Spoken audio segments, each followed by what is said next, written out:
well. I'm trying to think back to how close this game was with NiP versus them, and if I remember correctly, like they actually got held on. They got held on third point. They didn't actually fully cap that one, and NiP was able to finish that one off. But they didn't really get stopped up on the first point, though. It came down to the second, into one of the final pushes onto the second point. That is where NiP really started to step up and buy time for themselves. All right, so take a look at the compositions coming out here from both teams. NiP coming out with, again, a very standard 3-2-1 setup. Zappis going to be in defensive Genji. And Jason, let me ask you about this. Are you sold on Zappas' defensive Genji right now? Because I feel like he struggled on it. Yeah, I can agree with that. I think even looking when he was battling Exceed on Temple of Anubis, he wasn't really able to get the kills. I mean, the only time it... Well, no, it wasn't really super effective at any time. Even thinking back to Ilios on Ruins, when he was able to go head-to-head against Exceed, catching him off guard, still wasn't really able to pick up the kills. I don't know if I'm definitely sold on it, but also if you're Zappis, if you're playing Soldier, like, you don't often get, you know, nano boost. It usually goes over to Fraggy. So you kind of like, well, I might as well play someone else that can do some things by himself. Yeah, I mean, you bring up actually a very good point in regards to Fraggy usually getting the nano boost because of how NiP likes engaging in with the Reinhardt play. So you don't quite get the nano visor combos that other teams do. But first fight here is underway. Look at how aggressive NiP is here, Jason. They're not really using big Earls. Instead, they're getting the face of the attackers before they even turn the corner. The problem is the dive comes coming straight onto him. That charge is going to land to at least desuit pretty wise here as he's looking for that finish. He will be able to secure that. And Mafu as well just getting spammed out. But Zappis and Himsy already gone. Wumera and Ruape already able to chime in. Wumera on this Tracer has still not been answered. Where's the McCree? Maybe Zappis needs to switch over to this kind of hero to deal with Wumera, who's just been unstoppable for the majority of the series. I mean, the problem is when you're running the Genji is not really the greatest at chasing down a Tracer. You're not going to be able to apply the pressure that you'd like, as Wumera picks up 2 to finish off this part of the fight. So NiP perhaps crumbling before our eyes, despite very much in favor of the Reds. And, oh my goodness, they have to find an answer for Wumera at this point. Well, Exceed, he's also... I mean, I completely agree with you about the Wumera, but Exceed was actually playing a little bit aggressive there. He's going to just back away in the meantime. And Ruape as well, trying to hold on towards Mines, trying to catch them when they come out. Some easy damage, but Frag with the Earth Shatter. It's going to come down to you and that Nano Boost out of Zupe to really kind of halt this as he takes a shot to the face by Exceed as he's just trying to come out of this position. Also being electrocuted at the same time. Post bomb comes in, Wumera. I didn't even catch when he picks himself up a double. There's no Nano Boost now. And it's saying Wumera right now, but I'm just seeing shades of Soon with how well he's playing this. Fraggy was just holding up the shield forever, ended up dying without swinging the hammer once, as the Reds cleaning up the remainder of this NiP squad. And I don't know right now, Jason, NiP does not look like themselves, and the Reds are feasting on these mistakes. This is looking very bad for NiP. I mean, Wumera, maybe this was a secret weapon they were looking for. Maybe Soon somehow came back from Korea, went over to Finland to play in this tournament, because I'm definitely agreeing with you. And not to mention even Exceed, he gets a shot on a Zappis. He comes in from caves, hits the headshot, takes him out of the fight, and now with the man down, how is NiP gonna hold this? Well, they're not. Frag has already fallen while using his Earth Shatter. Fraggy got nothing off of that Earth Shatter, and the momentum just keeps going forward. And by the way, just in terms of matchups that you really don't want to go that way, Zappis got domed by Exceed. You pointed out, but to have a Widow be taking out your Genji reliably, that is all shades of bad here for NiP, as they're just struggling to get things going. Maybe Mafu could provide a little bit of sanity with the Graviton, but it's difficult to actually come out on the second point here, Jason. Well, credit to Kaino, though, because he actually stood on the payload the entire time and kept it contested, so they didn't get any distance off of that fight, really. But there's going to be Ruape again jumping in. He does have his Primal Rage to knock them around if he does need to. He's actually dodging a lot of damage here, somehow actually finally being bio-grenaded up, but he spots out Zupe. He wants to focus him down, keeps him knocked around. The payload is still moving. Payload still moving forward here. NiP, they do pick up 2 kills to get this moving forward. Zappis about to be pulling out the Dragon Blade here. Wow, that even sounds painful for you with the sprained rib. Yeah, I know. So take it away, Jason. Yeah, so they used the Graviton Surge, though, out of Mafu, which we kind of coined him on being very smart in his usage in the series. But right there seemed to be a little bit flabbergasted. It was just kind of, we need to do something now. We need to stop this momentum. And finally, yes, they were able to do it, but that was a lot of ults committed out of their side. And now Wumera again with Pulse Bomb. I'm just going to tag along with him because he always seems to hit these. And look at this. He spots out Zupe. He spots out Lucio. He tags out Zupe. He's going to go down as well. Zupe just has not really had a chance to be effective on this Ana so far. Zupe has definitely been having troubles, but here we go. Next fight, or the fight underway. Zappis gets that backline, Dragon Blade out, grabs 2 before it's all said and done, and NiP finally getting some degree of sanity here as they hold back the Reds. and maybe this is where they make their stand here, Jason. But still, 2 minutes and 40 seconds left remaining. NiP is going to have to keep this up for a while. Yeah, and they're not really able to recycle too many ultimates. They're all they're going to have is this Earth Shatter. Maybe the Nano Boost out of Zupe if they do soak up some damage for this one.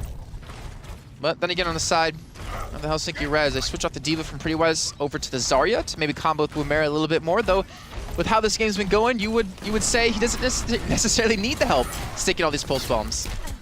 Fraggy right now going in deep right onto the Reds as they come through that doorway. It finds Ana, of all people. Usually don't see that too often. And with 2 unanswered kills, NiP going to be holding back the Reds, and feels like a lot of the momentum the Reds had here, Jason, is evaporating. And it's not really so much any sort of compositional switch up because there was none. It's just NiP playing safer and punishing overextensions here from the side of the Reds. Yeah, and also NiP just able to stabilize too, to have some sort of ult economy to work with. Which again, we talked about yesterday, just how smart they can be with this one, using the minimal amount of ultimates to win these fights. The Fraggy's got Earth Shatter ready to go. The hooks come in, but a Sleep Dart actually catches him out, so he can't land anything off this. But Prettywise, I think he just fell off the map here, and that's a Dragon Blade out of Zappis. Zappis with the blade gets 1, looking for 2, gets 2, and that should allow this to be cleaned up for NiP. And it's possible that Prettywise might have gotten knocked off by the hammer, but it was, I don't know, it was a one thing or the other. Maybe just stepped off after getting knocked by the hammer, but either way, good stabilization here from NiP. Really 1 to maybe 2 attacks left here from the side of the Reds, so we'll see if they can bring this back. Well, we do have a switch up though, at least. Exceed switching over to the Pharah, so trying to provide a little bit more range damage. Also a little bit harder for Zappis to deal with, and only Zupe is really the one you can really depend on to take him out of the sky. That's going to be a Groucho Surge coming through. Also a Pulse Bomb as well, but the Pulse Bomb doesn't seem to have netted anything as Zupe picks himself up a double. And for NiP, clean, solid engagement there from Mafu's Graviton. Exceed going to immediately dies Pharah in the backline, and now 1 fight left cleanly for the side of the Reds. And all the momentum they had, Jason, has evaporated. They don't have a whole lot going to this next fight. They'll have a sound barrier, and they're just going to have to really try and over-engage on NiP, get an early pick, and go from there. Yeah, it's going to be tough, and I think it comes down to Exceed. He can hit quite a few of these shots, maybe connect onto these backline targets or at least disrupt the healing. But that Zap is actually getting slept, but the Soundbreak comes in to save his life. That rocket would have finished him off here. The Groucho Surge has come through. Actually, no, it wasn't. That was just Zappis dying here to Prettywise. And the payload, it's still being halted for now, but there's still so many men, so many beefy targets on NiP left available. So much meat on the bone for NiP, as I would put it there, but Exceed comes in over the top, gets 1 kill in the Himsy, very low health, but has to get on the payload. Not much time left here for the Reds. They are in full desperation mode right here, right now, but Justice could be ranked for above. Has NiP gotten the weather forecast? Exceed not dropping in here just yet, but they're staying alive, Jason, as they start getting on to the payload. And they're picking up kill after kill. NiP starting to fall apart. Now Zupe is actually being pressured quite heavily by Wumer there, and Exceed saving the barrage. This is going to be so huge for them. If he can just be shielded up by Prettywise when they come out of this cavern, then that's going to be the payload pushing across the line. I don't really see a way NiP can contest this unless somehow they break that shield and hook him in and prevent all that DPS from coming down. Zappis, he has the opportunity to do it with his Dragon Blade, and you can see them just poising, setting up for the position to push through. This is dangerous for NiP. If they come out here in bad position and gets punished, I don't know if they're going to be able to defend much of last, but Exceed with the barrage. Only gets 1. Frag is down. Himsy with the grounding, the counter. Zappis, Dragon Blade into the back line. Looking for Ana. Does not get it. Has to put away the blade. No support kills for Zappis as Ruave gets into the NiP backline. Picks up 3, and Zappis not going to be enough to pull this back here. We get to the second point, and now the Reds have a real chance of finishing out this map here, Jason. Looking really similar to the last time these two teams met on Route 66 yesterday, actually. But let's see if maybe Helsinki Reds can change the final result of this map, where NiP was able to secure it, finishing off the map where, unfortunately, Helsinki Reds couldn't. But hey, getting that second point, that's huge for them, considering how the momentum was halted so suddenly. But now Zupe on the high ground as well. Wumer is trying to come around from the side to maybe help deal with this one, but there's so many threats for him in this close quarter combat as a Tracer. It's so hard to dodge, just this random damage flying around. Ruave gonna drop the hammer, knocks down 2, isn't enough. The Graviton comes in from the NiP at the same time. Fraggy following up that Graviton with an Earth Shatter of his own. NiP swarming over the cart. It's bloody, but they do have the advantage here by about 2 kills and should be able to push out the Reds. So, Jason, Reds going to have 1 final attack here to bring this all the way. They don't have a combo. I mean, they're going to have maybe a Graviton and a Sound Bear to use, so they're pretty much going in there with no real set thing to use. No Pulse Bomb Graviton combo, no Nano Boost Tac Visor combo. They just have to hope they can somehow catch NiP out, but with Kaino having Sound Bear to make up for any mistakes, and even the Nano Boost for Fraggy, I find it really hard for them to have a chance. Here comes the Reds on their final attempt. Sound Bear's out. Both teams dropping the beat. Everyone well shielded. Everyone still alive. Pretty wise though. He's built up the Graviton mid-fight here, Jason. He's going to drop it immediately. Grabs Fraggy at the very least. And here comes Rue. Nano boost on him. Reinhardt in and on the way. Finds Himsy. Takes him for a ride. Gets that early kill. But still, back and forth here on the payload. Rue swinging the hammer once more. Cleaning out a decent amount of space. But I'm not sure it's going to be enough as NiP still pulling it back. Rumera, low HP, finally goes down. It is a bloodbath, Jason. Exceeded BBR pretty much the last two, and with that tactical visor being popped, as long as they just get Kano out of position, there should be some kills coming through, but Exceed just can't quite hit the shots here. Kano's just dancing, he's breakdancing around this payload, and he just can't hit anything, so they do stall the payload for a little bit further, but finally, Helsinki Reds have been able to respawn back in, coming together as a team, but Fraggy with an Earth Shatter and Himsy with the whole hog, even Mafu with Graviton Surge, and the Nano Boost coming up here momentarily for Zupe could end this fight, could end this push. Well, enemy number one is down. Rumera down early on the start of this fight. Fraggy knocked down 3 of the Earth Shatter, and that's going to be it. The payload stops right here, right now. But what a gutsy effort, Jason, from the Reds to push it that far to begin with. Yeah, honestly, that was... Oh, that was hectic beyond belief in that last couple of skirmishes between those two teams, but...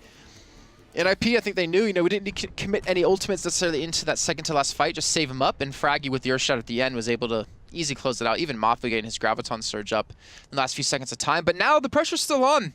I mean, getting 2 points, it's not the best, but considering Helsinki Reds are now up 2-1 in the series and seem to have the number of NiP, they still need a response from Umera, who's just kind of been dancing around them. He hasn't really ever been punished, I feel like. No, and Wumera has been the X factor of this entire game, where NiP has not been doing a great job of dealing with him. And actually think back to other matchups where NiP has been up against, where you think about up against the old school Misfits where they had real trouble dealing with players like Soon. I do wonder if a good Tracer is sort of kryptonite to NiP in a sense, where they don't always have great answers for it. Well, we're going to need to maybe see some flexibility in NiP, or maybe just see a strong showing from NiP to really make this finish, because I mean, I would love to see the Helsinki Reds win, but for the sake of NiP, who have been constantly grinding this out, like I talked to them, I interviewed Zappis, and I said, the lack of EU tournaments, that has to kind of help them hurt the mentality of the team, and wanting to practice as much, knowing there's no big prize money coming up. He says, no, it's our jobs. We take this very seriously. We keep practicing day in and day out just for that opportunity coming up, and for all that practice and work they put in to not amount to a tournament victory, an offline victory, it's going to hurt. I think, again, it's a big wake-up call for NiP, and I think if they do end up losing here, which is a distinct possibility, I think you'd see NiP really maybe go back to the basics a little bit, try and round out how versatile they want to be. And you're seeing from Himsy here, he's not going Hanzo, but he is checking the train car. No one wants to get hit by the train wreck strategy that Rise popularized so long ago. But Wumera actually was in the train, does back out there just in time as NiP starts their attack. Yeah, Zappis caught him out with a Sonic Arrow, actually, so was able to spot him out, switch over to Soldier, then rush back in, just to prevent any sort of early damage from Wumera, but he's already up to about 15% on his ultimate anyway, so not too big of a loss in the end. But NiP looking to siege away at this high ground. FX off towards the side, actually staying away from the rest of his team so he can get some spam down himself and also be able to heal on top of Big Girls. And Fraggy getting really aggressive, but Ruape, oh no, he's just fallen into the midst of the entire enemy team, and even Prettywise jumping in there as well. He gets charged backwards. He's going to fall from this. And Wumera, though, in the meantime, he just picks himself up 2 kills. Wumera able to get to the backline consistently, drawing attention and doing enough damage to pick up those kills. And this has been such a thorn in the NiP side. And take a look here. From the side of the Reds, they're able to push back NiP from that. Pulse Bomb kind of wasted towards the end, but it doesn't really matter. It's good time being bought. And Rape's going to have to rejoin the party, so they won't have that frontline protection of that Reinhardt shield to sit behind, which Fraggy's immediately going to try to capitalize off of, take control of Big Girls, but Wumera doesn't want to give this one so cleanly. Exceed, he's got his tac visor. They have the granny glasses available if they want to use it, but they're just waiting for that right time, and with Fraggy out of position like this, I think they have every opportunity to do so. And that's a great Nano Boost coming in last second right before we did see FX go down, but the kills with Fraggy getting 2. I don't see Helsinki Reds holding this first point. Classic NiP there, where you support Fraggy to max. He dives in, gets the Earth Shatter that NiP needed, and that's going to let them move this forward and get control of the first point. So Now you think about the time game here, Jason. How long do the Reds really need to hold NiP here on second to give themselves a chance of defending their own attack? 4 minutes and 40 seconds. I think they actually have to stop them from capturing the second point. 'Cause from there, I feel like with the ult management NiP can have, or should have, in this game, unless they're flustered, should be enough to finish off. Because the distance past the second point is not far at all with what Helsinki Reds was able to accomplish. But I mean, this is opportunity. Woomera in the second phase has so many different flank paths. You can already see him just going straight for Zappis here, just trying to cause a distraction. But his post bomb is almost back up yet again here. And while that distress is going on, it opens up for Ruape to come in through the front, drops Zero Cheddar, knocks down 3, gets answered by the sound barrier of NiP, so not necessarily one fight at all for the Reds. In fact, Woomera is down, the raid boss is dead, and NiP starting to move this forward. They have a big advantage here, Jason. Here comes the ground sound in from the Reds, but that might be too ambitious as Reinhardt takes to the skies, the whole hog knock him way up into the air. Yeah, I'm not sure how I feel about that Graviton surge when Woomera was already dead, and your post-bomb combo could have been huge for that situation. But luckily, Zappis, for the side of Helsinki Reds, did use his tac visor, so they have that now on cooldown. Nano boost is up for Zupe though, so he's able to throw that over to Fraggy. We'll have Earthshatter in a few moments, and look at Himsy, this man. Actually, was pushed up like, practically in towards respawn, in towards the third phase of this map. And Fraggy's going to be holding this high ground, trying to prevent them from coming out. But Woomera, I mean, all it takes is a pulse bomb, and we're going to tag along with him. He's actually flanking around the team. There right now, going around the backside, has the pulse bomb, gets hooked by Himsy. Goodbye, good night. Himsy shutting down the problem here. 3 unanswered kills by the Reds, or by NiP, and they are going to keep this moving forward. And now for the Reds here, Jason, they have a real bit of trouble. They're going to have to hold on last for over 4.5 minutes here, and that's not exactly easy. Yeah. Even I think NiP only need maybe 2 minutes to actually pull this one off. They just build up the ultimates to that critical mass point, and then you almost have a clean victory. But we need to see some smart, methodical play out of the Helsinki Reds if they want to hold this and end this one, end this series now. Woomera with pulse bomb available and looking for them to be grouped up. He's just looking to dodge away from a hook, and you can see he just throws in the pulse bomb towards a payload, hoping to connect onto someone, but there was no one there. It was a bit of a desperation move coming out for sure. I mean, there's no margin of error here now for the Reds. They have to win every fight, but oh my goodness, Woomera just domes Zappis in the back. 3 kills coming out here from the side of the Reds, and they push NiP right back, but that was a brutal devastation on the soldier coming out from Woomera. Still costing though the Earthshatter, the nano boost. I mean, 2 ultimates, that's not terrible, but considering that NiP invested nothing into that one, it's just going to be even harder for them to maintain this hold as this game does progress further. Mafu at 93% on his ultimate. Pretty wise at 70, but he's only at about 30 charge. I said that he jumps up to 70, of course. Caster Curse. He needs his Graviton. He needs this combat Mafu. They need some sort of sound barrier as well to deal with this one, but BBR is just not even close enough to it. Well, here comes the Graviton out from Mafu. Going to get 2 takers in it. Both of them going down immediately. A quick 2-kill advantage coming out here from NiP. Make it 3 as Himsy goes to town, lands the hooks that we know he can land, and it's looking like NiP is going to be forcing this to a 5th and final map here at the Assembly Tournament. Jason, wouldn't have it any other way. Yeah, honestly, there's nothing better than having a good close grand finals, and going over to Lijiang Tower, I think this is where things get dangerous, get very dangerous. NiP